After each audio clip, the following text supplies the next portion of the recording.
Hello and welcome to another episode of Gender Stories. As always, I am delighted and excited and thrilled really because Eun Bee Yes is not only the founder, show producer, and director of Transcendence Cabaret, which I will tell you all about it in a moment, but he's also a wonderful colleague and friend. And so I feel so privileged to get to talk to him today. But first of all, let me tell you about Transcendence Cabaret.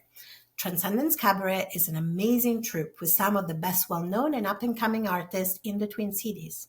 They are transgender, genderqueer, gender non-conforming, two-spirit, and they're really all along the spectrum of gender and sexuality. The artists from Transgender Cabaret are primarily Black, Indigenous, and people of color, and they're one of a handful of transgender troupes on Turtle Island, aka the so-called United States, who centers artists of color. Transcendence Cabaret offers an up-and-close personal experience and a spotlight on often overlooked talent within the unique drag music and art communities. Their aim is not only to entertain their audiences, but to push themselves as artists in a rare opportunity to challenge the perceptions of their communities and to make art from the heart and soul. And I can assure you, having seen some of their shows, that you truly haven't seen anything yet until you spent an evening with Transcendence Cabaret.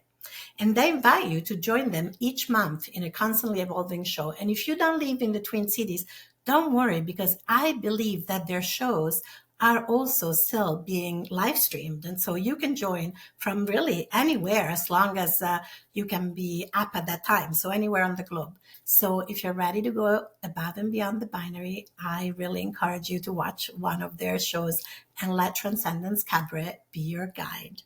So welcome, Eun Bee Yes.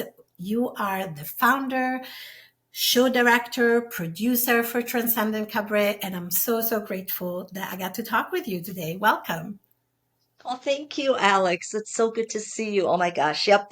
Colleague and friend and chosen family and all that. And yeah, when I got the invite, I was like, oh, no way, because your gender stories are amazing. And I know a lot of people love it. It's like, it really is an honor and a distinction to be included in this season's stories. I know you probably have a whole lineup of fantastic interviewees. So for us to be part of this season's stories, yeah, it really means a lot on a personal, professional level. So yeah, thank you. Thank you so much.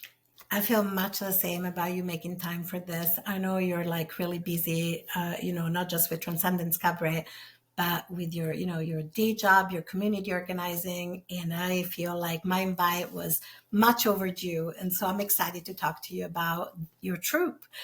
And so my first question is really like, what moved you to like create Transcendence Cabaret, right? Like there are many troupes out there that do drag, and the Twin Cities as a fair number, I would say, of houses and like a large drag community. So why Transcendence Cabaret? What kind of inspired you to create your troupe?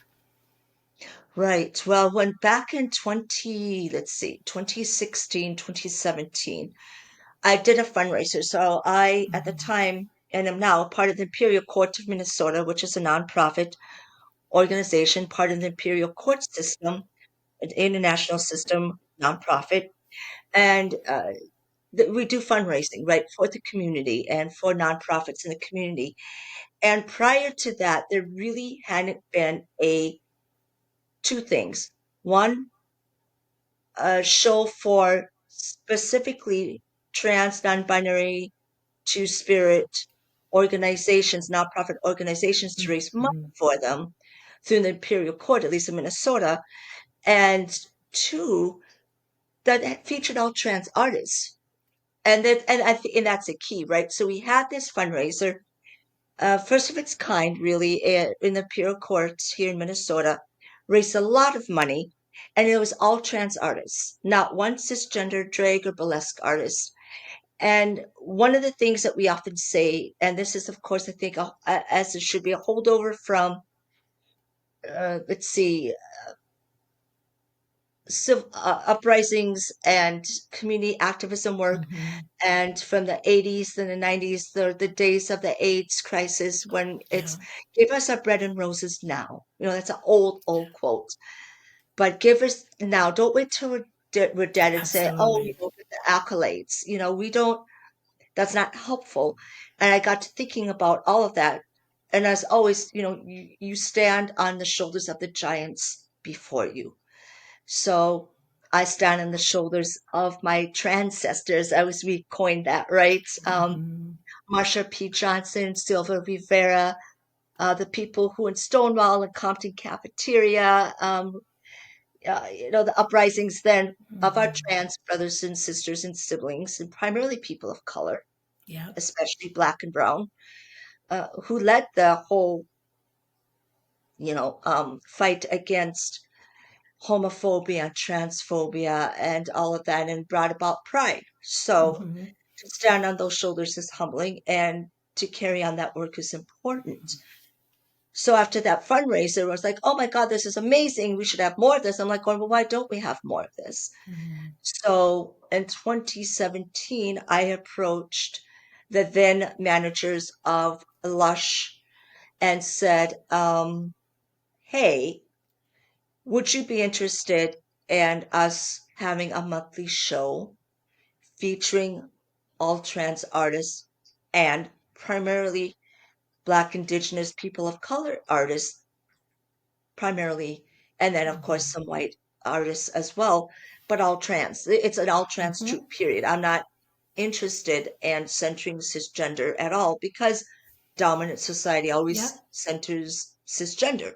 And here in Minneapolis, St. Paul, and their surrounding communities, we still have, it's mostly cisgender Mm-hmm. troupes, drag shows, and whatnot, burlesque shows. It's gotten better, to be fair, since then. It's You true. know, it's gotten a lot more eclectic and a lot more better. Mm-hmm. And so 2018, we had our very first show there at Lush. And this is like our eighth year, right? Eighth Yeah. consecutive year. And 2020, that the epidemic, COVID epidemic, I should say, started, Mm-hmm. and everything shut down. And you mentioned the hybrid. We are now the only monthly show that has a hybrid option. We are at the Mm-hmm. Phoenix Theater, and we moved from Lush to the Phoenix. And well, first we moved to online only. That first, you Yes. saw that March show was Mm-hmm. interesting on Zoom We were all because we learning.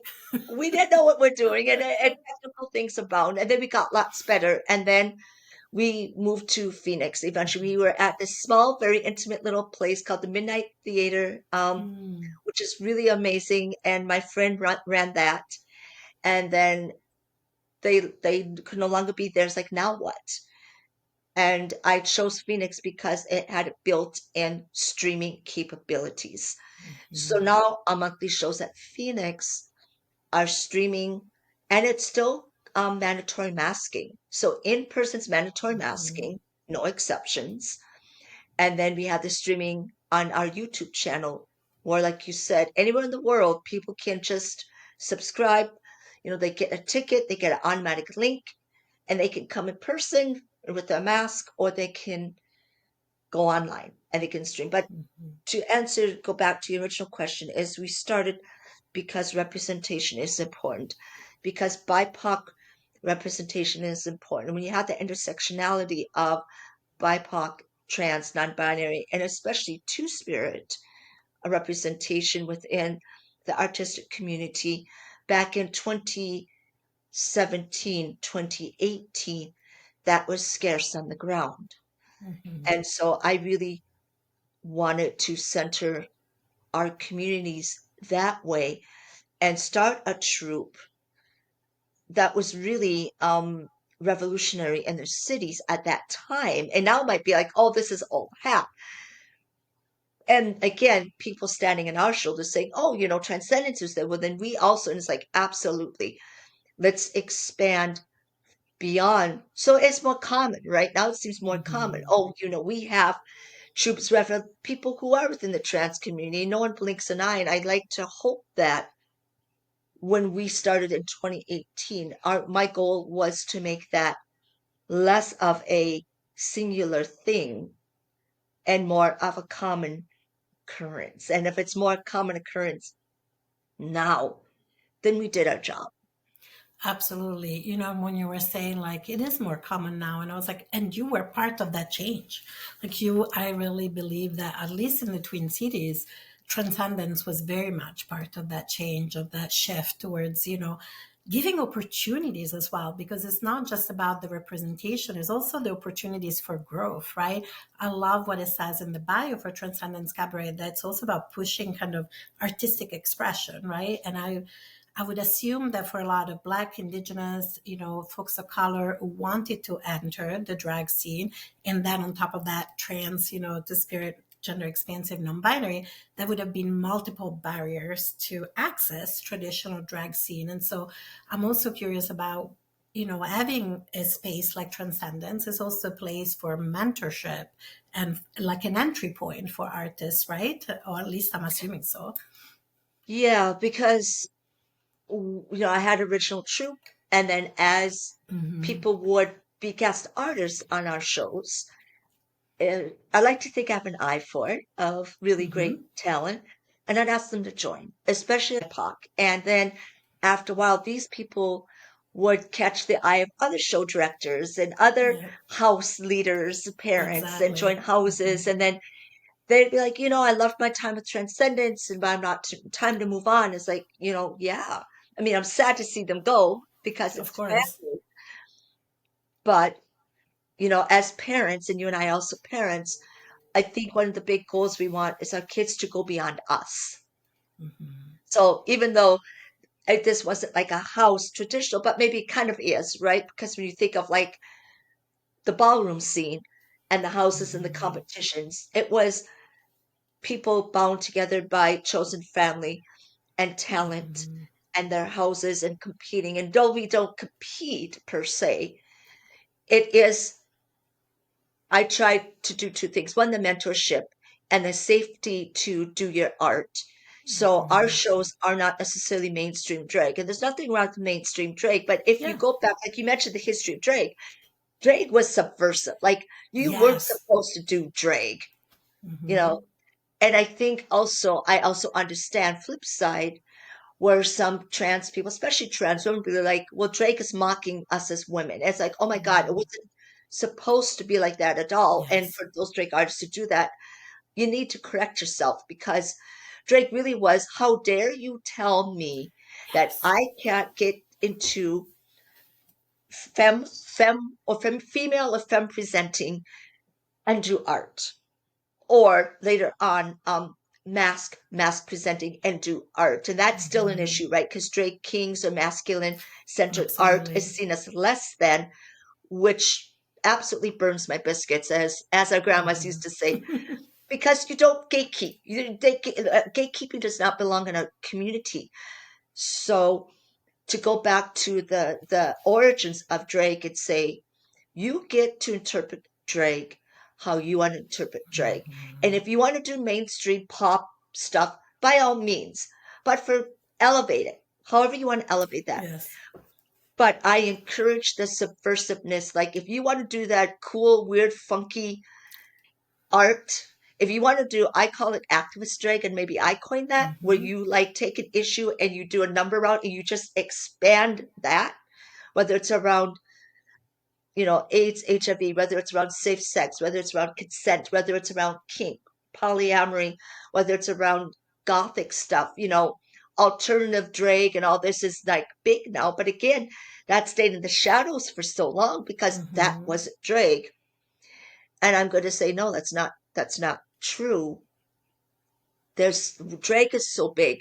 There's so many things you can do with drag that there should not be any gatekeeping. What I want is good. I want you to do the best.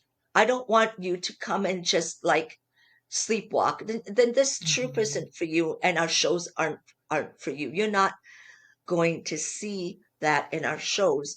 Those aren't the artists I want in my troupe. I want people who want to perform and have this voice and heart and spirit that says, when I'm on stage, I'm doing this thing. And when I'm doing this thing, it's because I had an idea or I had my muse or whatever. And I just crafted everything from the ground up. And so that's the mentorship that I want to bring. I want to bring that safe space. And then beyond that, I want people to go above and beyond and go out. And maybe they're no longer with us, but then I see them getting bookings and doing other shows and being in their houses and just doing amazing things in the Drake community. And I think that's amazing. It's like, wow, aren't we lucky? So about a year or so ago, one of my artists, Mo Russell Honor, yes, you gotta remember all the names here, Yeah, absolutely. approached me and said, I got an idea. And I said, okay. And what their idea was to create an open stage show. And there's a lot of them, Mm-hmm. but here's the thing. It's not a judged show. It's not Yes. audience reaction. You win. We don't have prizes. Mm-hmm. It's first come, first serve, first five. We had to tweak it now to five. We had 6 or 7, and that was a lot. So now we've got it honed down to 5 artists, open stage, 2 numbers, 2 sets, split ticket, split tips. You get to do whatever you want. And this is open stage where you don't have to be trans. We really are, this is Mm-hmm. open to everyone because again, Drake, and this is everything Drake, burlesque, spoken word, comedy, um, live Amazing. music, Mm-hmm. whatever your muse wants you to do, you do it. So I said, yeah, let's do it. And so that's called Spotlight, late night Spotlight, because that's always it's too late for a lot of people, but it's a So 10:30 late. p.m. show. I know, I'm so sorry. It's at 10:30 at night at the Phoenix, but it's live streamed. It's streamed again. It's a hybrid show, so people can watch from wherever. And we open it up to everyone, whether you're a veteran and Mm-hmm. how we pitch it is if you're a veteran, you've got a new act that you want to just Yes. see how this feels on stage. See how it feels to you as you move, as you do your first choreography on stage for the first time, as you do your makeup or your outfits a certain Mm-hmm. way. How does that look? How does that feel? Okay, try it out. And of course, the newbies, the new people, never stepped on stage, have always dreamed of being on stage, have always wanted to try. It's like this is your open opportunity to try it and to network. And we have show producers watching, we have other artists watching, going, hey, you know what? We've got a show. Why don't you? I'm gonna like pitch you. I'm gonna like Mm-hmm. tell my director, this artist was amazing. I think we should have them as a guest artist. So again, it's all about creating that space where you can not only do that art, but you have opportunities, you have networking, you get to see what it's like. You got a broad audience. I Mm-hmm. get a safe environment. You cheer. There isn't. You don't have to worry about being judged. Although this year we had 3 opportunities of mentorship, not judging, mentors, where we'd have 4 mentors from the community who I chose, who I thought were kind and caring and compassionate, who would truly give feedback that would elevate these artists. And our October spotlight is the theme is called Gentleman's Choice. Oh. And I got 4 gentlemen mentors, and this is centered about mask centered art. So, like I Mm-hmm. said, drag kings are often looked down on, are often Absolutely. marginalized. And I said, not at this specific show. Not only is it Mm-hmm. all mask centered art, we're bringing in 4 gentlemen to be mentors to say, this is great. Here's how to elevate the look or the number or how you do the choreography so that they can tweak that number and really refine it and really maybe make it, their showstopper number or the number that they're known by or number that they might use, say if they Mm-hmm. want to enter a competition or something. That's what the mentor shows are for. And Spotlight overall is that mentoring opportunity that we want to give, open stage, no judging, no competition, just that opportunity. So like you said, Alex, that mentoring is important, that Mhm. nurturing is important. And so transcendence overall, that's what we do, is we encourage the art and the mentoring and the safety and the support so that people can really create art that speaks to them and that the audience can go, I have never seen that. We hear that. I have never seen that at a show before. Um, and then we're going, great, come back, bring friends, come back, because it really makes our artists happy to see people in the audience just absolutely thrilled and, you know, just have that wonder and that joy to share that art with. Absolutely. And that's what I love about Transcendence. Is like it's so innovative, it's so fun, it's also just beautifully produced, of course, but it really feels like so consistent with me for with the true spirit of drag, right? As somebody who's been out as queer for, I don't know, over a quarter of a century now, let's say, really seeing kind of, I think that when I first came out, drag was really interesting because I felt there was a real contrast between the way that cisgender gay men, to be honest, did drag, especially white cisgender gay men, because I think there's an issue. There's a difference, right? There's a Yeah, influence of like white supremacy even on the drag scene in some ways, right? It's like if I think the way that like white cis gay men were doing drag in the 90s is very different than what we're talking about. And I feel like that the way Transcendence does drag, really there feels like there is that connection to ballroom culture, to the house culture, to like, and that was really like folks of color, where it was very different, in my understanding. And having had the privilege and the gift to go to some kind of ballroom events is such a different event than like cis white gay man doing drag, to be honest. And so that's what I love about Transcendence, that it's drag is not just about playing with gender, but it's truly about inviting people to question the norms, right? Even of gender, question the boundaries of artistic expression, right? And really question all those like binaries that we might tend to fall back on in dominant culture, and think bigger, larger, brighter, more creatively, right? I just love the expansiveness of the shows, right? And to me, that expansiveness is what, how I've experienced ballroom culture as an outsider. It's the expansiveness of how I think about what drag can bring to the world. And it does make me wonder if that is why there's been such a backlash on the drag scene in the past few years, because as the scene has really honored this tradition of ballroom, brought us this amazing, expansive artists, and more artists of color, more indigenous artists, more trans artists, right? Even in mainstream drag, if I think about Drag Race as a little more mainstream, right? And even seeing the yeah, shift that there's been in shows like Drag Race, right?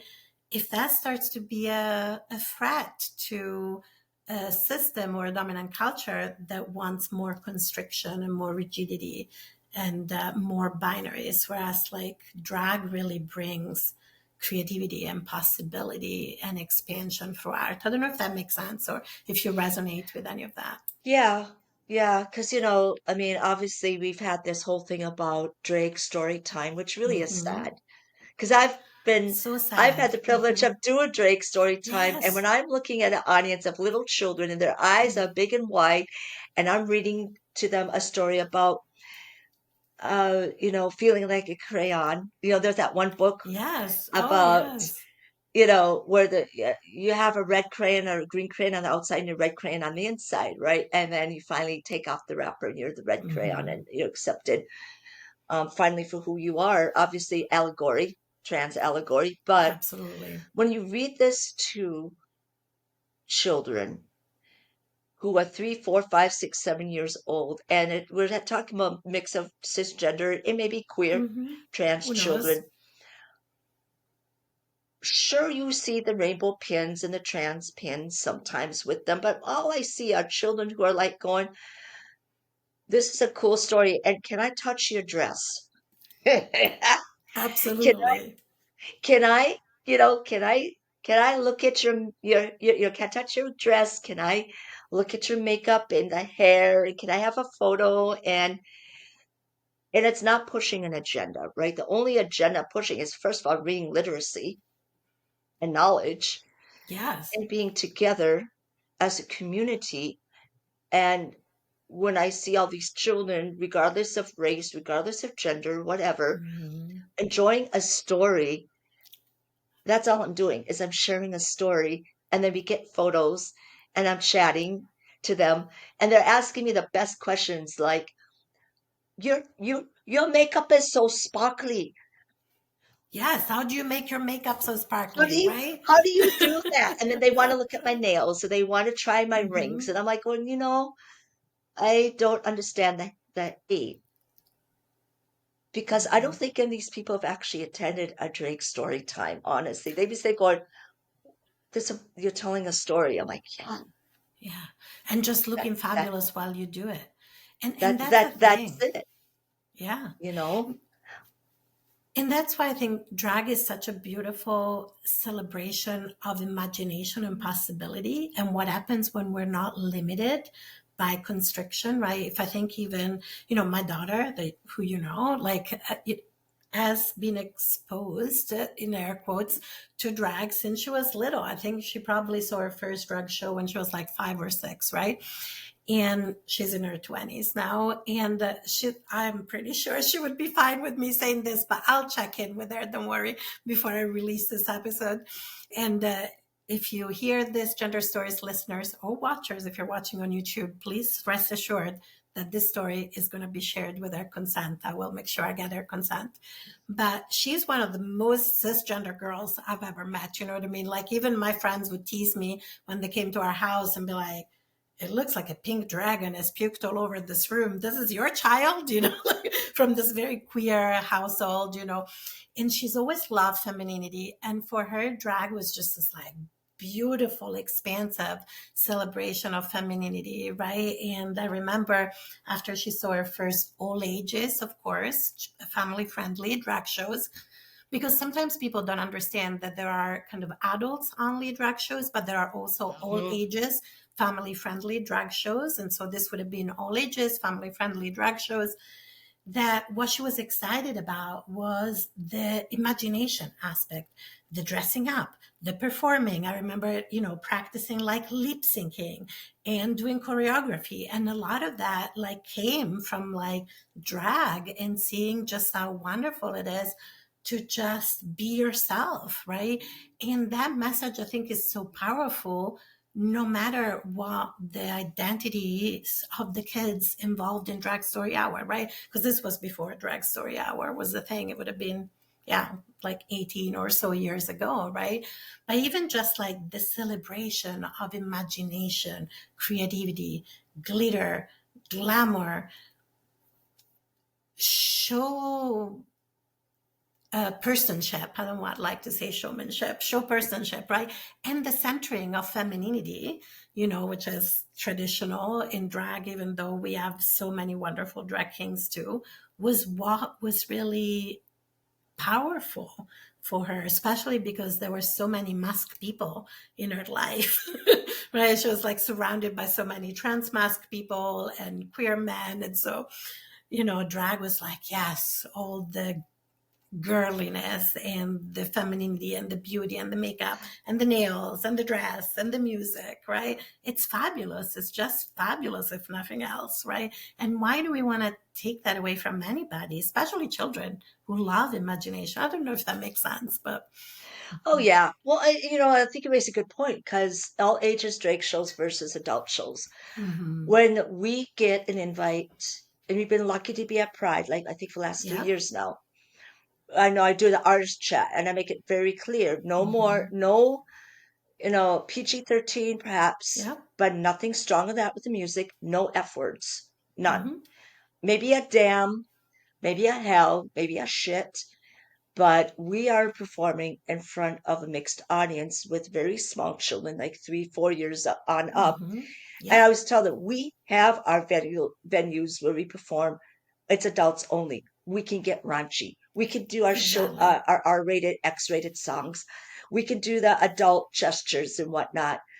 But when we're doing an all ages show, let's tap into let's use that this be creative. Like I remember one artist said, I don't know how to do that because I've never done. I said, well, no, there's a great opportunity for you Exactly. to expand that part of your art. If this is what you like to do, and they did great. They're like, oh my God, I'm a little intimidated. I said, just listen to a bunch of songs, you know, and they found something, and they said, "Oh my God, I've got the," and the kids love them. They just afterwards they're like, "That was so much fun," and they couldn't wait to do the next all ages show, which is the point. But it is about fun, and it is about imagination. Agree. It is about,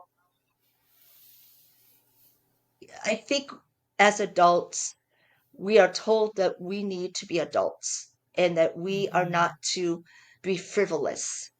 Yes. And I think what an all ages Drake show allows everyone to do. You can have the maybe excuse of, oh, I'm bringing my kids or my niblets, nieces, nephews, niblets to a Drake show, or my friends' kids to an all ages Drake show. But I wonder if some of these adults, isn't that a grand excuse to be like, I Mm-hmm. get to also, have that childlike glee and wonder and just let it go, just enjoy and get caught up in the art and the imagination and the creativity and the music, and tipping. And it's so fun to tip, Yes. because we love it when it's at all ages because the little ones come up with their dollar bills and we all melt. You can just see us just physically turn into piles of goo on the stage with these children. And it's just love. It's love from us to them. And one of the things I always say, at Pride is you are our best hope. You are the next generations. You are hope, and you are what we pour everything into because you will be better than us and hopefully have more opportunities than we did and bust down more doors than we Mm-hmm. did. And again, just to build on the shoulders that you're standing upon. I want these kids who watch us now to be like, I watched Drake and I understood that I could do whatever I wanted to Yes. do creatively. I didn't have to ask for permission. It didn't matter that I was black Mm-hmm. or brown or indigenous. I could be up on that stage. It didn't matter if I wanted to do, Yes. feminine Drake, mask Drake, androgynous, gender fluid Drake. That was okay. What mattered was I could do art that spoke to people. I could do art that made people think. I could do art that made my heart sing regardless. That's what this is all about, is connecting with people and saying, how was the show? And they said, I loved it because I could this number or that number.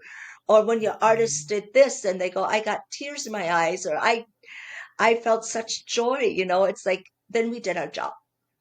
Then that to us is Absolutely. a successful show, is when we have people go, we come back because we feel this joy and we just feel. And I think we are told so much, especially in this regime that we're in now. Mm-hmm. We're supposed to conform and not question and numb ourselves.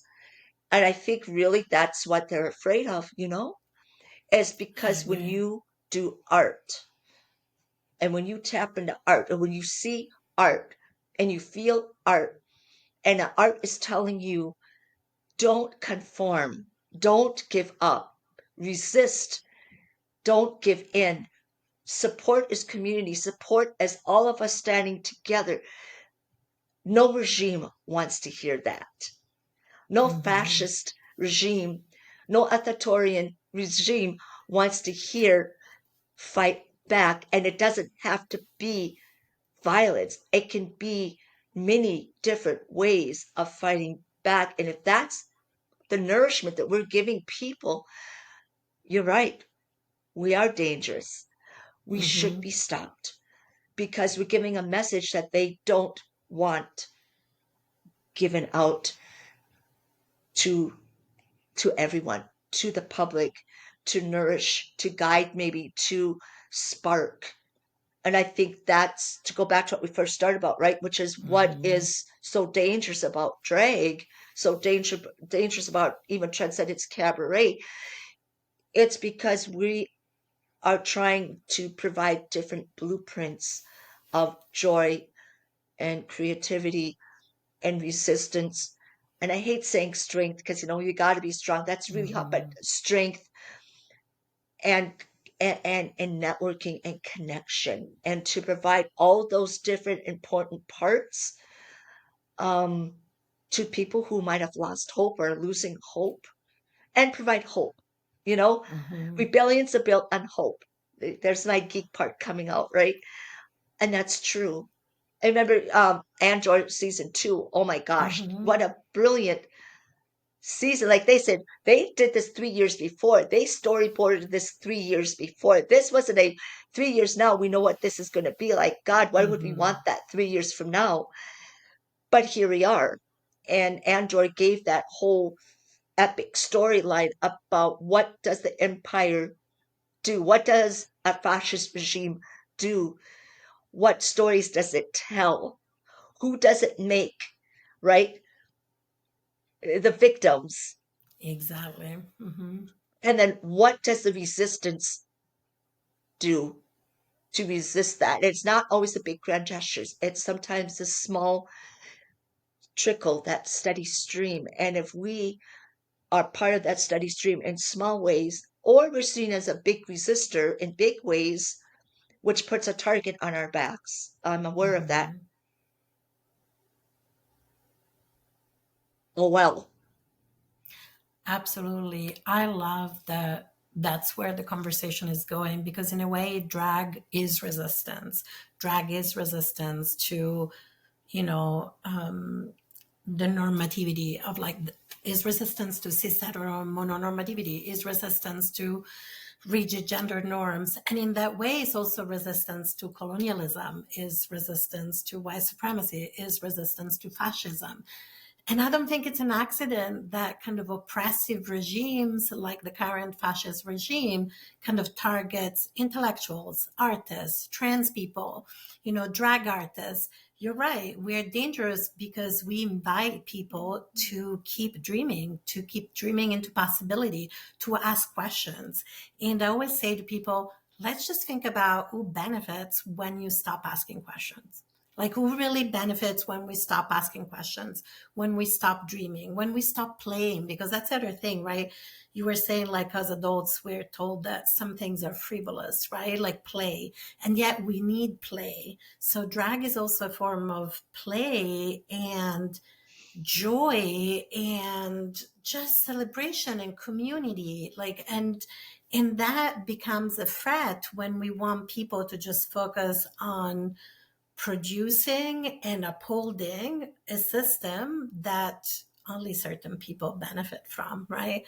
And Yeah. so in that way, I don't think it's an accident that Drag Story Hour, for example, has been so targeted, because it does invite children to like dream into the fact that play doesn't have to end when you become an adult. Play might change, but we can still play dress up. We can still play make believe. We can still test artistic boundaries, and we can still honor each other's creativity.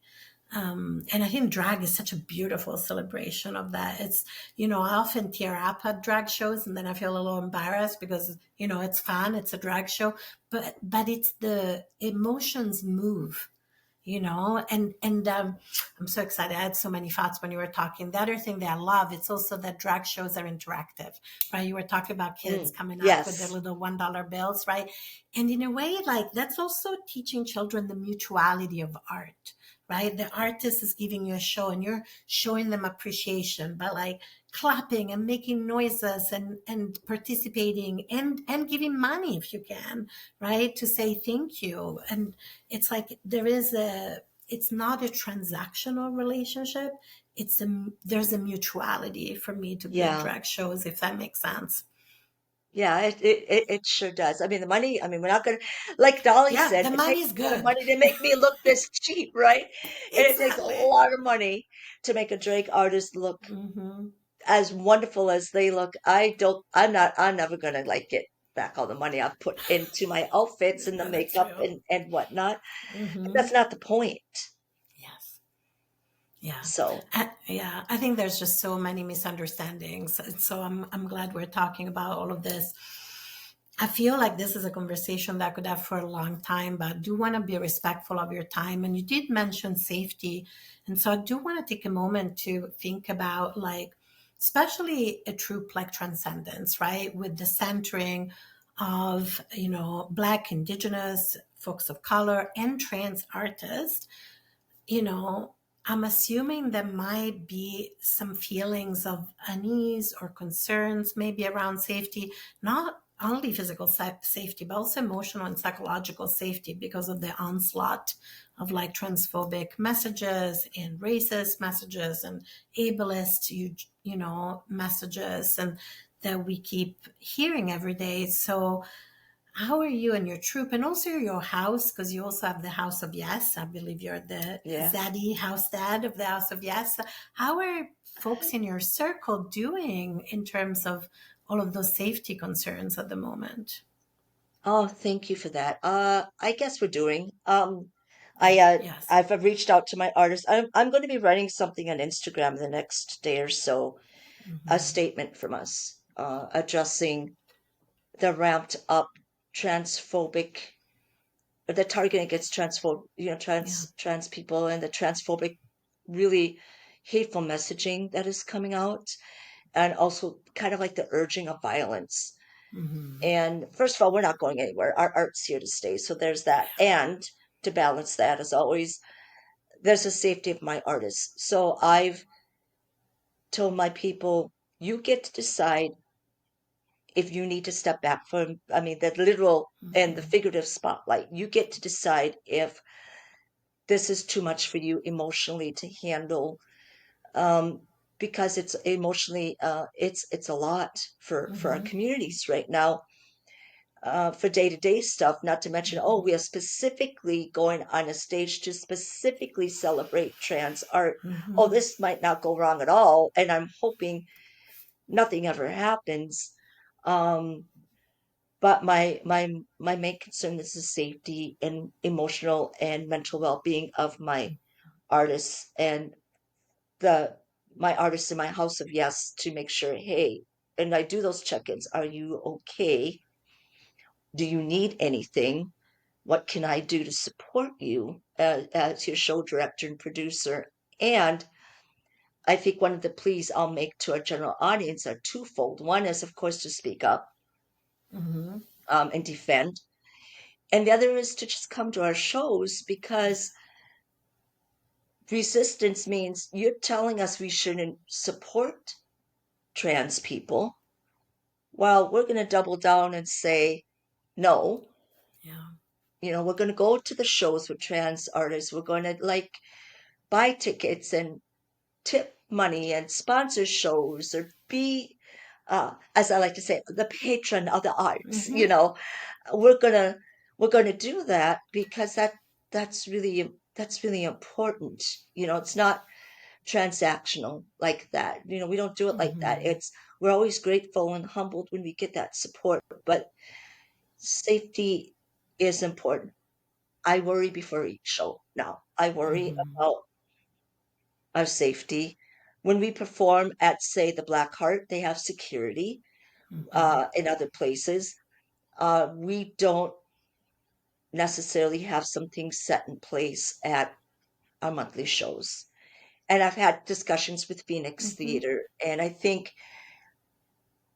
if, and I hopefully, and I don't want to say when, but if violent acts occur and tick up here in the Twin Cities targeted acts against my trans, non-binary, two-spirit communities, we might have to take a second look and go, what is the safest thing for us as artists, and for the audience too? It's not just us who might be targeted, harmed. It could be anyone, Mm-hmm. coming to enjoy our art, and that would just that would devastate me. Everything, Mm-hmm. all this is devastating to think about. So that's very much on my mind, is to continue to do the art, but if this encouragement of violence towards our marginalized trans communities, especially Black and Brown people, Mm-hmm. Absolutely. especially them, especially our two spirit Mm-hmm. siblings, um, are encouraged and supposed to level up, so to speak. I worry a lot. I worry what this I mean, and I don't want to like grab worry, and I Mm-hmm. don't want to spread anxiety, because Yeah, that's not helpful either. To live in fear, because that's what they want, right? They want us to huddle absolutely. down. That, yeah. So, Alex, it's really multifaceted. It's not only we should have to, but we also need to be mindful of. We should be able to be artists, and we also, Yeah. you know, get to take good care of ourselves. We also want to have a great audience, and we want to be careful for their safety. So it's all these multifaceted, small moving parts that make up this big picture that I think about before our shows, and I keep an eye on what is going on in the greater community in Minneapolis, Mm-hmm. what acts of violence have been perpetrated, what is the pulse, are we still safe? And then, I don't want to say we'd stop. Would we move to Mm-hmm. hybrid only, or an online platform? We might. Yeah. We might have to do that, but I don't think we want to stop doing the art. I think if we stop Mm-hmm. doing the art, they win. I And I'm not ever agree. going to let a fascist regime win. And I agree. So, And, as somebody is like, I mean, we're the same generation, but like, I remember there have been times when we've had to be more underground. Like, there have been, even I was brought up in Italy. I remember going to my first queer places in Italy. They were much more underground. There was like no signage outside. There'd be like this garage door would open up at like 10 o'clock at night, and the club isn't there, and they check like who you are and your name, and they have a yep. record, because that's how we keep ourselves safe too sometimes. And so I know we will not stop. We will find ways to keep coming together as a community, and I love that and I have, of course, I'm zero surprised that you prioritize and center the safety of the community, because that's what drag also is community, is family, is belonging, and it's safety within community, right? Safety in Yes. numbers. We come Yes. together. We know we're not alone, even when the regime would rather have us isolated. Well, we're coming towards the end of our time together, but one of the questions I've been asking all my interviewees at the moment is like, yes, the world is bleak, and somehow, right, we resist. We find ways to like nourish ourselves, give ourselves some like nourishment, pleasure, joy, comfort. What's nourishing you, giving you pleasure and comfort nowadays, even no matter how small it is? Oh, good. Yeah. What's nourishing? Spending time with my sons is always nourishing. In fact, my oldest and I just went and saw Demon Slayer Infinity Castle last night in the movie theater. That Nice. was grand. That was really cool. That made me very happy. I think it goes back to community though. I love getting Mhm. together with my house of yes, we do that. I love seeing my troupe. We've got 3 shows upcoming here in October. I'm so excited. We got yep, October good Lord, it's the end of September. Oh, you're right. Okay. I know. Um, yeah. So October, I'm very excited to see everybody. One of my troop members just got married. That was Oh, a big celebration. she got married, and I officiated the wedding. And I remember asking her kind of jokingly at the beginning, "Who am I to you?" And Mhm. she just looked at me and she said, "You're producer, you're my family, you're the patriarch." Um, and it's like, don't know if I can continue fishing this wedding. I'm going to start bawling. It was so much joy and so much happiness. And as we're doing that, and as we're celebrating, again, that's resistance. Yes. And I think it's those things that nurture me, that make me happy, that give me self-care. I mean, honestly, just the fact that I'm breathing and doing my thing, I know really makes people mad. And it's like, too bad. If we do it out of Yeah. spite, sometimes spite is more than enough. Oh, absolutely. I have a little powered by spite sticker. So like my family knows I'm very powered by spite personally. So I so relate to what you just said. And then the last thing I always ask everybody on gender stories is there anything that we haven't talked about that you are hoping to talk about, or anything that you would like to leave the gender stories listeners or watchers, if you're watching this on YouTube, with at the end of the episode? Oh, that's a good one. I think I just want to reiterate that it's a hard time we're living in.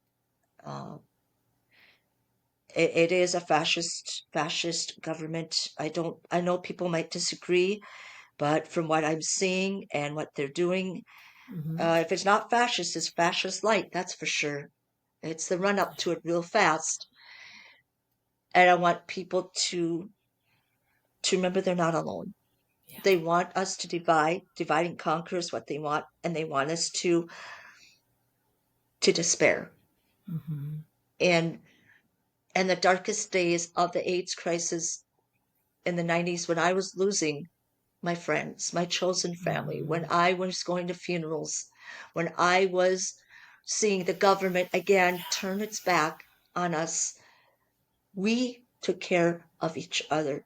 Our Hmm. community took care of each other. And that's where my drag started in 1990, 91, 92, is to do drag for fundraisers for our nonprofits who took care of our HIV and AIDS community, people who had HIV and Hmm. AIDS in the community, because no one else would.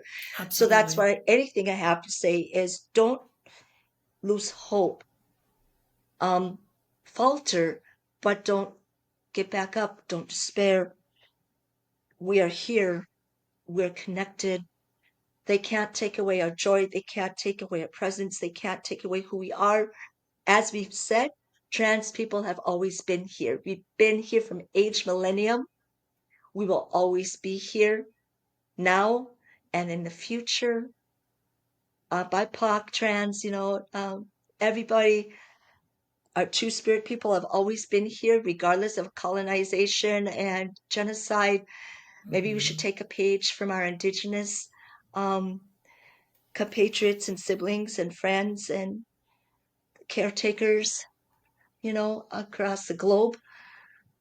Resist, always resist. And if Absolutely. things get hard, it's okay to be afraid, and it's okay to be sad, and it's okay to have all those feelings. But every one of those governments have fallen, Alex. Absolutely. Every one. Look at the history. They've risen, they've fallen, and we've always been here to take care of each other and pick up those pieces and build something better. Mm. What a beautiful message. Thank you, Eun Bee Yes. What a beautiful message to leave the Gender Stories listeners and watchers with. And dear Gender Stories listeners, if you're excited about watching a show of Transcender Cabaret, don't worry, because all the links, of course, are going to be in the episode description. And so you can join those shows from anywhere, and you can tip the performers through the gifts of electronic, webs. So don't worry, like get those tickets, watch the show, is wonderful. And maybe that's one of the ways that you get to practice cultivating hope. And so I hope you find ways to connect with playfulness, with joy, with creativity, with expansiveness, so that you can keep resisting. And until next time.